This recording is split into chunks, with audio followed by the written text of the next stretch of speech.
မြတ်စွာဘုရားရဲ့ဝိနည်းထဲမှာအာတိကမ္မိကတ္တာတိဆိုတာရှိတယ်အာဘက်သင်လို့ရှိရင်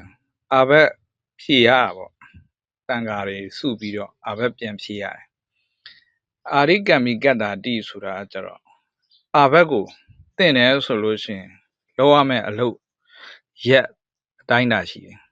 ။ तू ကနားထောင်လို့ရှိရင်အာဘက်သင်တယ်ပေါ့နော်အာဘက်သင်အာဘက်ဖြေရမယ်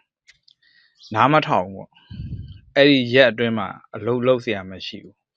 အဲ့လိုအလုပ်လုပ်လို့မရဘူးအလုပ်လုပ်လို့မရတဲ့အခါကျတော့သူ့ပြောလို့မရဘူးပြောလို့မရတဲ့သူကျတော့သူကပြောဖို့မလိုတော့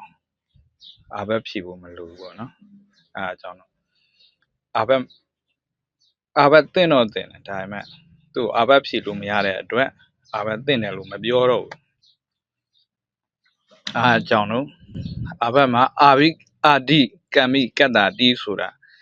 ပြောလို့မရလို့ရှင်ပြောဖို့မလိုတော့မသိဘူးအာဘက်မသိဘူးပြောလို့ရတဲ့သူပဲ